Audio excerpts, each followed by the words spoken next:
दिल्ली के जंतर मंतर पर हाल ही में हुए पेपर लीक के खिलाफ भारी प्रदर्शन और उसके बाद धर्मेंद्र प्रधान के इस्तीफे ने सियासत में एक बड़ी हलचल पैदा कर दी है। ऐसे में फिलहाल के लिए सीजेपी की तरफ से भी आंदोलन पर विराम देने की बात कह दी गई थी, लेकिन इस पूरे संग्राम के केंद्र में रही कॉकरोच जनता पार्टी यानी सीजेपी अब शांत बैठती हुई दिखाई नहीं दे रही है।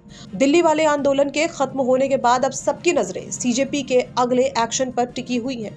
पार्टी के संस्थापक अभिजीत दीपके ने भी फिलहाल ये साफ कर दिया है कि युवाओं की आवाज को अब दबने नहीं दिया जाएगा और बहुत जल्द संगठन अपनी अगली रणनीति का धमाकेदार ऐलान करने वाला है। कॉकरोच जनता पार्टी यानी सीजेपी का पेपर लीक के खिलाफ चल रहा बड़ा आंदोलन फिलहाल तो समाप्त हो गया है और अब पार्टी ने अपने अगले राजनीतिक और सामाजिक कदमों की रूपरेखा तैयार करनी शुरू कर दी है। सीजेपी के संस्थापक अभिजीत दीपके ने न्यूज एजेंसी ANI को हाल ही में दिए गए एक बयान में जो कुछ भी कहा है वो अब चर्चा का विषय बना हुआ है।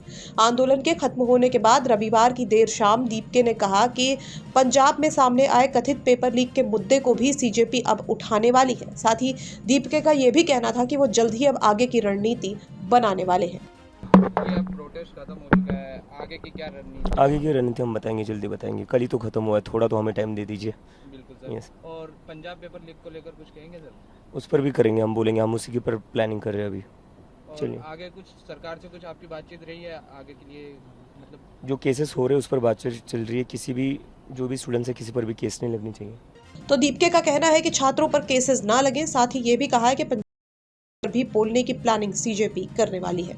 तो दीपके के इस बयान ने एक बार फिर सियासी हलचल मचा दी है। कुल मिलाकर बात यह है कि सीजेपी भले ही अपने पहले चरण के आंदोलन को विराम दे चुकी हो और अपने मकसद को पूरा कर चुकी हो, लेकिन राजनीतिक गलियारों में ये साफ संकेत मिल रहे हैं कि उनका असली तूफान आना अभी बाकी है।